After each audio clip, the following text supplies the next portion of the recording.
Castro Alves, o poeta dos escravos.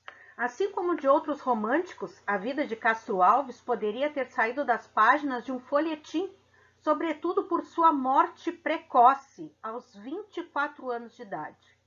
Mesmo não assumindo um espírito byroniano, as características da segunda fase da poesia do romantismo brasileiro, que tinha o enfado diante da vida e o escapismo. Sua vida apresentou uma sucessão de fatos que lhe impôs um ritmo frenético.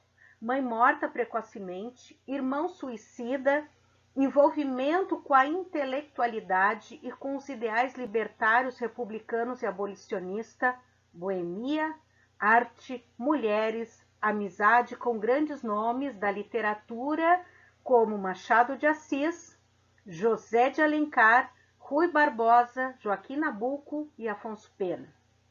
Encontro com a principal figura feminina de sua vida, a artista portuguesa Eugênia Câmara, com quem viveu uma paixão avassaladora. Houve amor e separação. Os primeiros sintomas da tuberculose, o tiro no pé acidental e uma caçada, uma amputação e o agravamento da tuberculose, a chegada da morte aos 25 anos. Em sua curta vida, Castro Alves foi um poeta intenso e com grande produtividade, tornando-se o principal representante de sua geração. Os críticos destacam o valor estético atingido por sua obra, dada a capacidade de dotar de labor literário e de imagens potentes a ânsia de engajamento. Como Condor indica, um escritor ciente de seu ofício e para quem as palavras são lirismo e luta. Os versos a seguir revelam essa postura diante do mundo. Eu sinto em mim o borbulhar do gênio. Vejo além um futuro radiante. Avante, branda-me o talento na alma, e o eco ao longe me repete, avante. O futuro no seu seio. Entre louros e bênçãos dorme a glória. Após, um monte do universo na alma. Um nome escrito no panteão da história. Esse trecho, ele marca a poesia condoreira do período. Um tom grandiloquente, avante-me, brande-me o talento na alma. O uso da hipérbole, essa figura de linguagem se refere ao exagero. Vejo além de um futuro radiante e o nome escrito no panteão da história. Ou a hipérbole presente nessas duas colocações aqui de Castro Alves.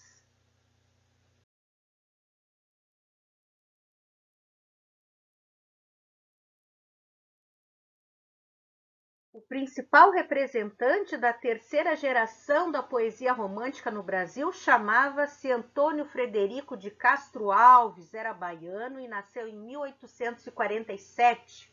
Estudou direito em Recife e depois em São Paulo. Destacou-se pela poesia de caráter social, é o poeta da liberdade, denunciando as desigualdades sociais, lutando sempre a favor dos oprimidos. A sua denúncia contra os problemas da escravidão no Brasil fez com que fosse denominado o poeta dos escravos. A geração dos condoreiros é inspirada pelo hugoanismo de Victor Hugo, que nós vimos na última aula de literatura, e pelo símbolo do condor, as aves, a ave que voa mais alto enxerga a longa distância. Os poetas desse momento assumem sua arte como uma missão capaz de apontar os caminhos da justiça e da liberdade dos homens. Ao mesmo tempo, a poesia incentiva a convulsão das ruas, servindo também de discurso panfletário a uma causa, a um objetivo, a uma nação.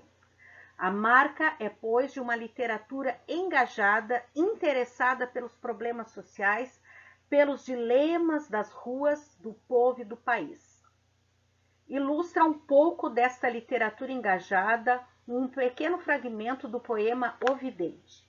Enfim a terra é livre, enfim lá do Calvário, a águia da liberdade no imenso itinerário. Vou do Calpe brusco às cordilheiras grandes, das cristas do Himalaia aos píncaros dos Andes. Quebraram-se as cadeias, é livre a terra inteira. A humanidade marcha com a Bíblia por bandeira. São livres os escravos. Quero empunhar a lira. Quero que esta alma ardente um canto audaz desfira. Quero enlaçar meu hino aos murmúrios dos ventos, às harpas das estrelas, ao mar, aos elementos. Esse poema, ele representa uma poesia que almeja participar dos grandes movimentos sociais capazes de interferir na realidade. Os olhos voltados para o mundo.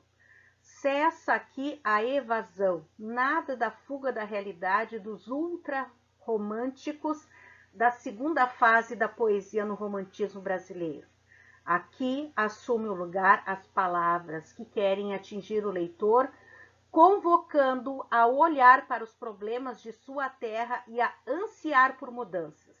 Enfim, a terra é livre, afirma o poeta, tanto como desejo quanto como objetivo. A atriz portuguesa foi seu grande amor, 10 anos mais velha que o escritor Eugênia Câmara.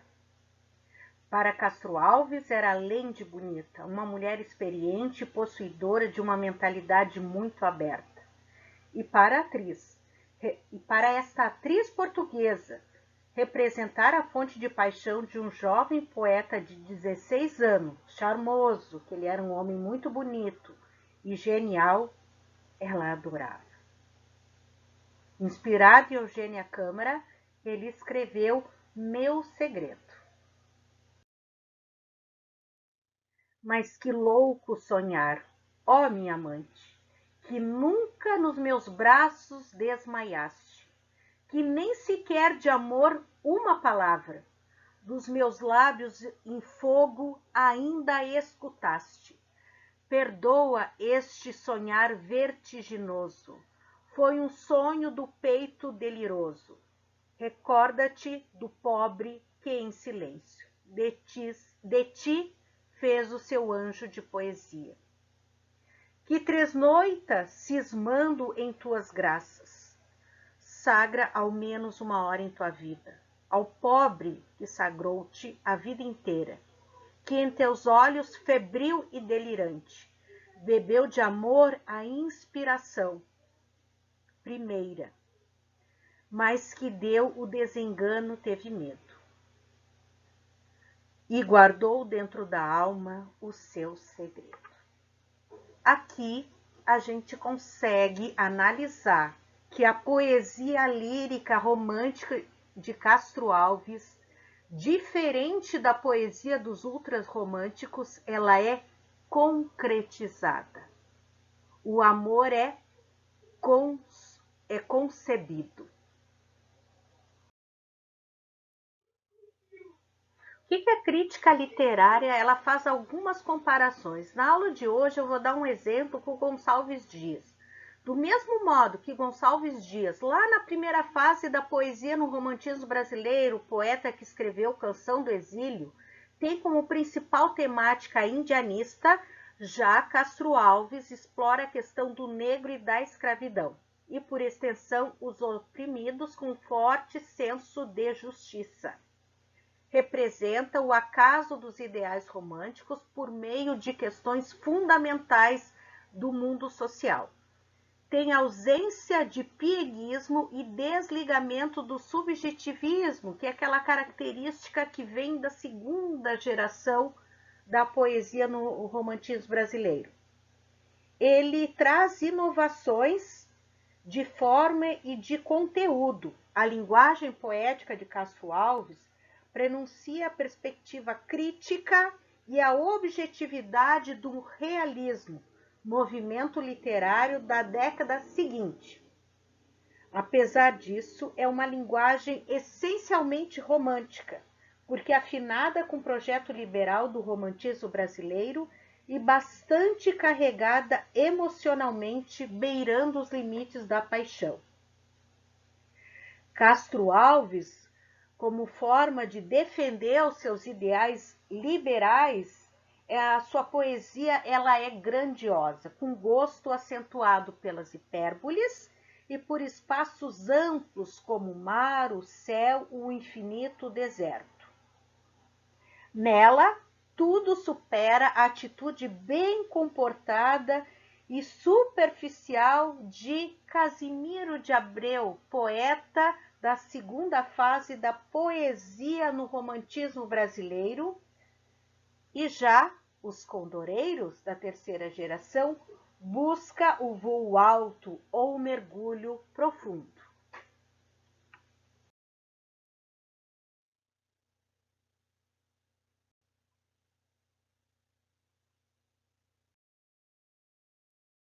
De forma direta ou subliminar, a temática social da poesia de Castro Alves aborda a liberdade, a igualdade, a opressão do povo, a miséria, a violência e o desejo de transformar.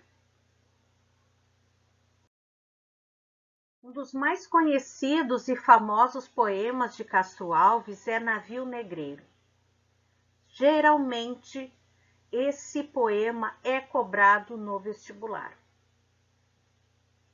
Esse poema épico-dramático, ele foi escrito em 1868 e é a denúncia da escravidão e do transporte de negros para o Brasil.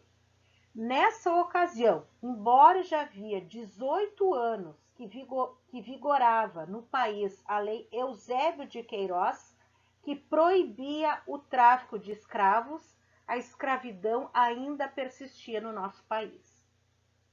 Para fazer a recriação poética das cenas dramáticas do transporte de escravos no porão dos navios negreiros, Castro Alves valeu-se em grande parte dos relatos de escravos com quem conviveu na Bahia quando menino. Com o caráter panfletário e retórico do poema, torna-se uma espécie de manifesto da causa abolicionista, denunciando os horrores que os negros passavam nos navios negreiros até chegarem aqui no Brasil. A composição é organizada para ser recitada, dita em voz alta como um discurso pela liberdade e contra a violência opressora.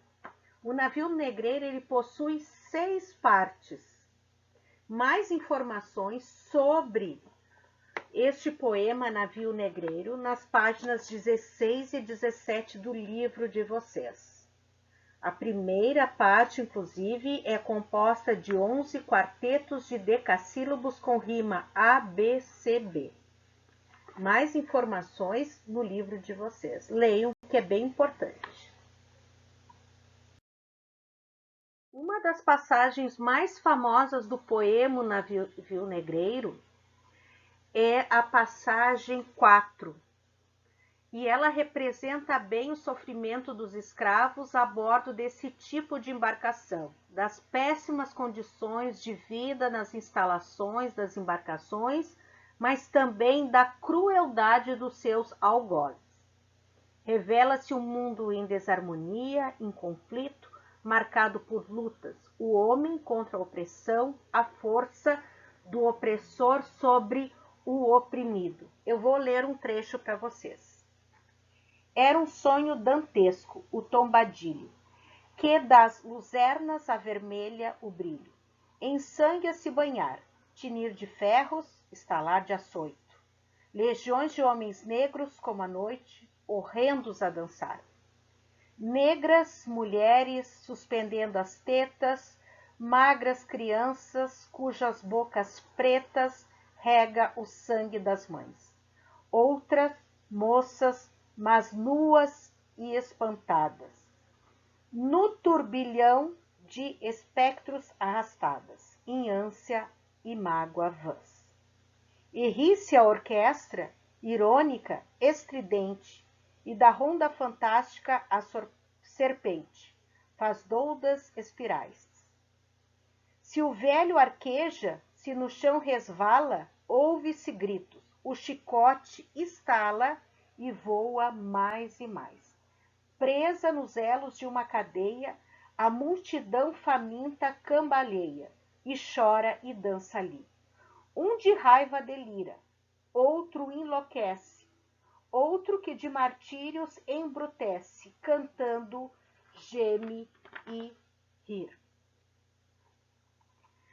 Nesse trecho, a gente consegue visualizar as imagens, a dança dos homens e das mulheres ao som do chicote, todo o caráter cênico impresso na descrição dos corpos amontoados no tombadilho, as vozes de comando pedindo mais e mais do espetáculo, vão em um crescendo de barbárie capaz de envolver o leitor pelas palavras e pelas imagens que são evocadas.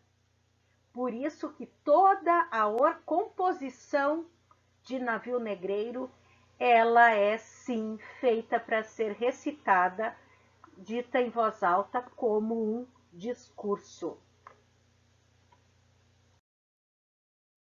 Em números absolutos, o Brasil recebeu 5 vezes mais escravizados do que as colônias espanholas.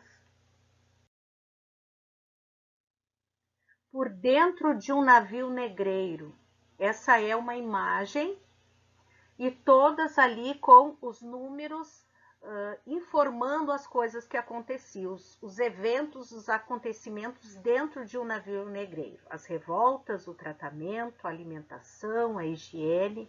Mais informações sobre isso, para quem curte bastante história, vai gostar de ler essa matéria que saiu na Super Abril. É só clicar no link aqui embaixo. A abolição do Brasil, como vocês veem nessa relação, foi apenas em 1888. Foi o último. A lírica de Castro Alves na sua poesia. Ele representa um avanço decisivo na tradição poética brasileira, por ter abandonado tanto o amor convencional e abstrato dos clássicos, quanto o amor cheio de medo e culpa dos românticos. Totalmente oposta à postura platônica dos ultrarromânticos, onde o amor não era concebido, já para Castro Alves o amor era carnal, sensual e realizado. Porém, tinha um sentimento de sofrimento e dor, solidão e aniquilamento. Pauta-se pelo distanciamento entre os amantes e a dissolução do objeto amoroso.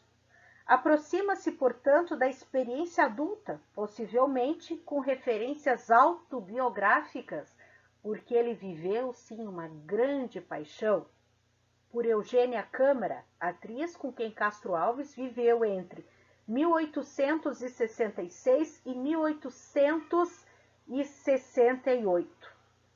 A lírica amorosa de Castro Alves também é marcada simultaneamente por um tom de euforia e esperança, de desespero e saudade. Aqui, pessoal, eu tenho nesse poema, O Adeus de Teresa, o eu lírico representa um sentimento amoroso adulto, uma vez que o tom é de sensualidade, a paixão é realizada, a mulher é participante do prazer erótico, da realização carnal, dos prazeres divinais. A pontuação, ela é utilizada para expressar sentimentos, especialmente no uso de reticências, tá? E dos pontos de exclamação, para expressar da forma assim mais apaixonada, ardente, os sentimentos do eu lírico. Então, a pontuação, ela tem um elemento muito expressivo na poesia O Adeus de Teresa. Esse poema ele pode ser dividido em 4 quintetos, representados pelas 4 estrofes principais, separadas por um verso solteiro, em que os verbos mudavam, mostrando nova atitude da personagem. Bom, o que nós temos na primeira estrofe? Vou destacar aqui. Aqui começa a primeira estrofe. A vez primeira que eu, Teresa, como as plantas que arrasta a correnteza, a valsa nos levou nos giros seus, e amamos juntos, e depois na sala, adeus. Eu disse-lhe a tremer com a fala, e ela, corando, murmurou-me adeus. O que eu tenho aqui? A descoberta amorosa, o encontro entre os futuros amantes, e o adeus representa a conotação de um até logo, até breve, uma despedida natural entre dois enamorados. A amada cora diante da partida do amado, indicando esse primeiro estágio do amor, o interesse, a timidez e a hesitação. Na segunda estrofe, por sua vez, o amor já é concretizado. É o ato sexual, sem véus. Uma noite entreabriu-se um reposteiro, e da alcova saiu um cavaleiro, indo beijar uma mulher sem véus. Era eu. Era pálida Teresa. Adeus, lhe disse, conservando a presa. E ela, entre beijos, murmurou-me, adeus. Marca o encontro, assim, furtivo, né, entre o casal, caracterizado por certo elemento de mistério, véus, reposteiro, alcova, o uso das reticências. Olha aqui a pontuação, reforça esse tom. Os amantes se despedem entre beijos, prevendo os próximos encontros e sedentos de desejo. O adeus, nesse momento, é cheio das promessas desse amor que está consumindo os amantes e, com a urgência da paixão, sussurrando entre beijos. E nós iniciamos o terceiro segmento. Que, se por um lado o amor é eternizado, aqui inicia. Passaram-se séculos de delírio, prazeres divinais, gozos do império. E por outro lado, indica a partida do eu lírico. Partindo eu disse, voltarei. Descansa. Com um tom lamurioso de despedida e com a promessa do retorno. O adeus assume um sentido de dor, sofrimento e certo tom de fim definitivo na relação amorosa. Ela, em soluços, murmurou-me adeus.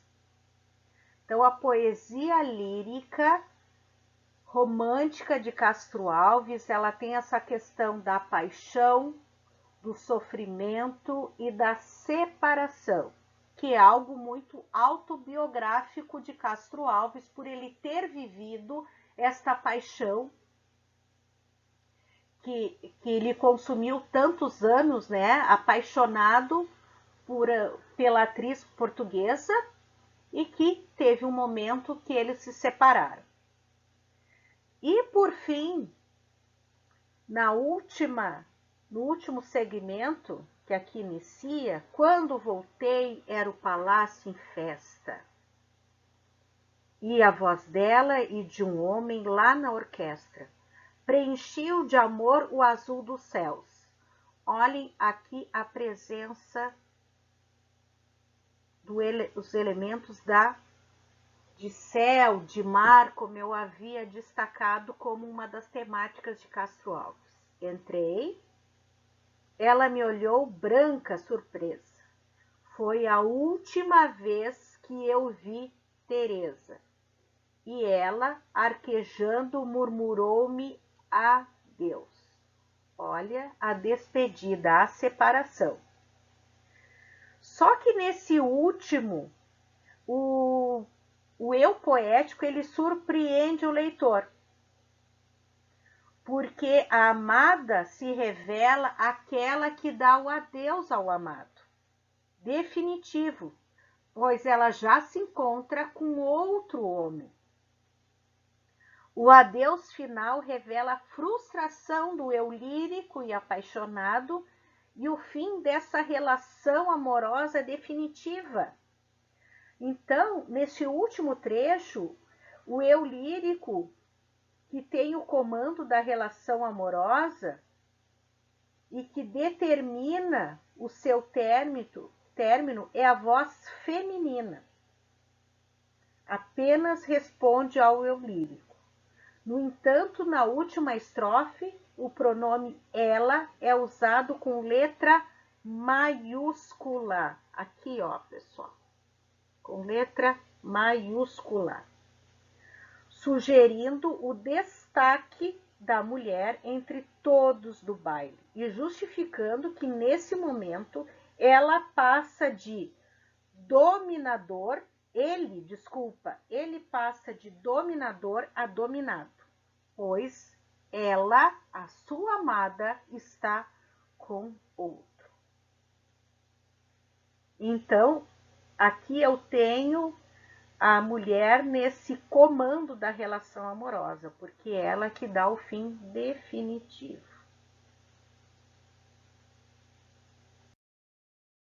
Uma das obras mais importantes de Castro Alves é Espumas Flutuantes. Eu vou ler um trecho de Boa Noite desta obra, que diz o seguinte: Boa noite, Maria, eu vou-me embora. A lua nas janelas bate em cheio. Boa noite, Maria. É tarde, é tarde. Não me apertes assim contra teu seio. Boa noite. E tu dizes, boa noite. Mas não me digas assim por entre beijos. Mas não mo digas descobrindo o peito, mar de amor onde vagam meus desejos. Julieta do céu, ouve a calhandra. Já rumoreja o canto da matina. Tu dizes que eu menti, pois foi mentira. Quem cantou foi teu hálito, divina. Nesse trecho de Boa Noite, eu tenho muito a presença novamente da pontuação, que é uma característica de Castro Alves, né? Então eu tenho pontos de exclamação. Quando ele fala boa noite, Maria, ele já vem com ponto de exclamação. Ele utiliza as reticências, elas são marcadas novamente, tá? Então eu tenho o ponto de exclamação, eu tenho a pontuação como um elemento de expressividade.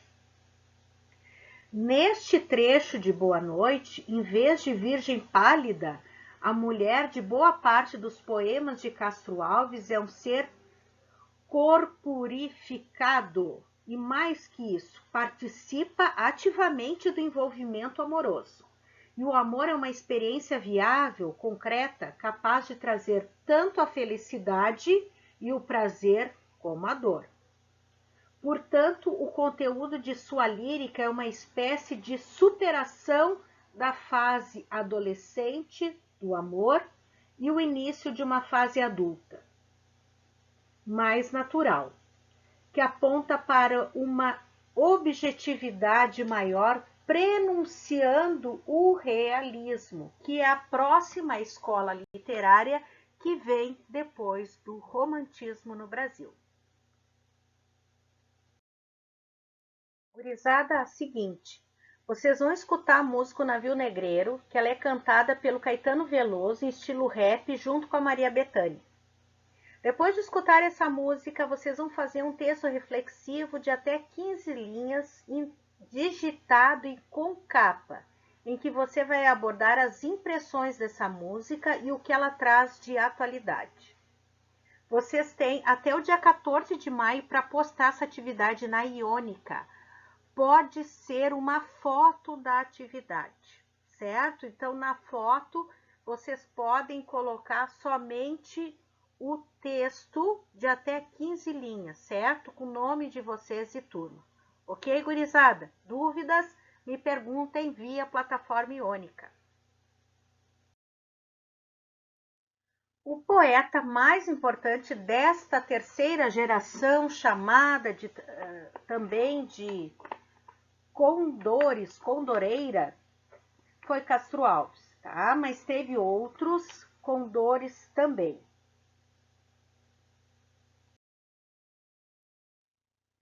O Tobias Barreto, ele teve em seu tempo grande influência sobre o fundador da Escola de Recife, né? Sendo o fundador, da Escola de Recife. Ele era o líder do grupo que atuou sobretudo na literatura, crítica, na sociologia, no direito e na filosofia, cujo polo foi a Faculdade de Direito de Recife. Para a crítica literária, a despeito de sua importância histórica como fomentador de ideias e líder da Escola de Recife, Barreto foi um poeta menor, cuja produção literária não alcança grande expressão estética. Na página 20 do livro de vocês, tem um fragmento de uma poesia de Tobias Barreto. Ao contrário de Tobias Barreto, Luiz Delfino foi a seu tempo extremamente prestigiado, sendo chamado de Victor Hugo brasileiro, o grande cara que inspirou os poetas da geração condoreira, né? E recebendo a honra de príncipe dos poetas brasileiros por votação de seus pares no ano de 1898. Um dos maiores poetas contemporâneos a Castro Alves, com uma produção poética significativa. Foi sendo paulatinamente esquecido e relegado às notas de rodapé da história da literatura brasileira.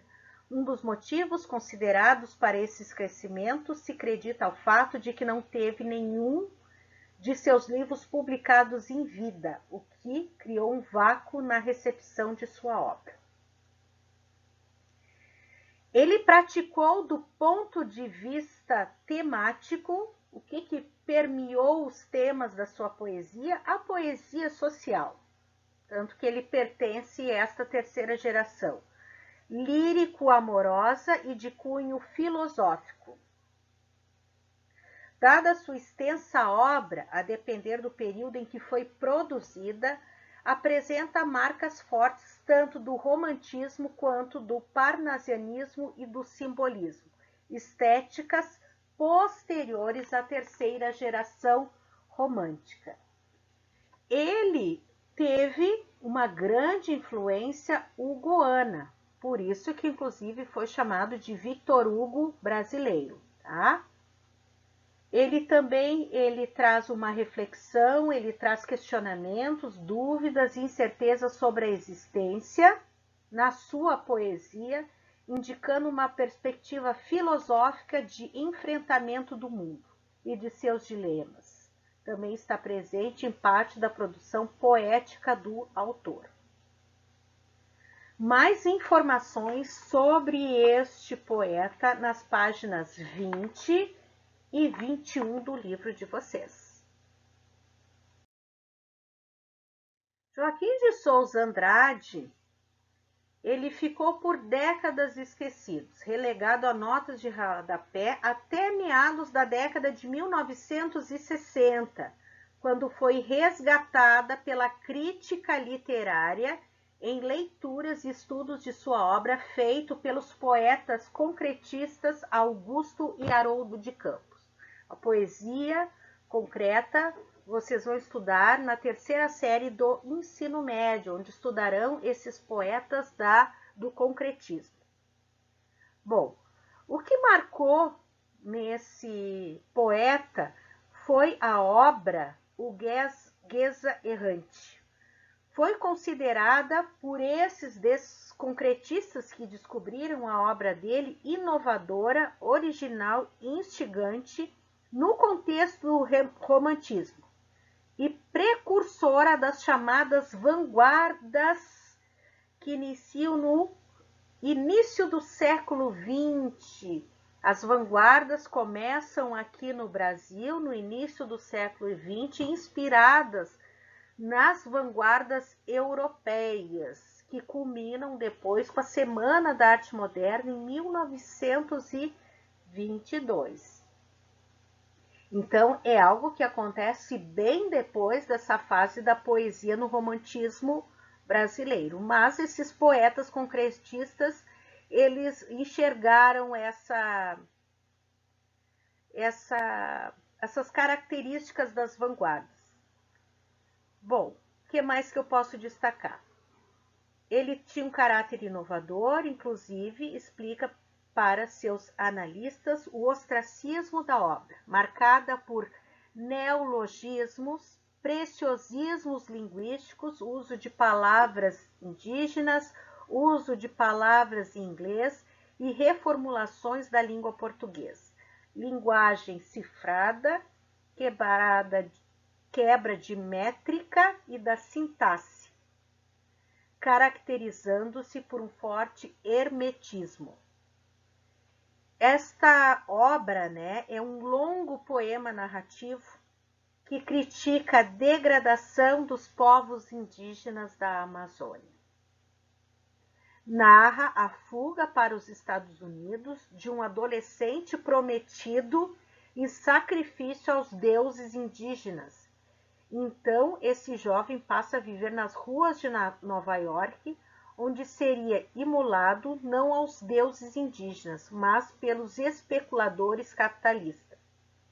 O poema tematiza de forma realista, ao contrário dos românticos da época, a dissolução cultural a que foram sujeitas as populações indígenas.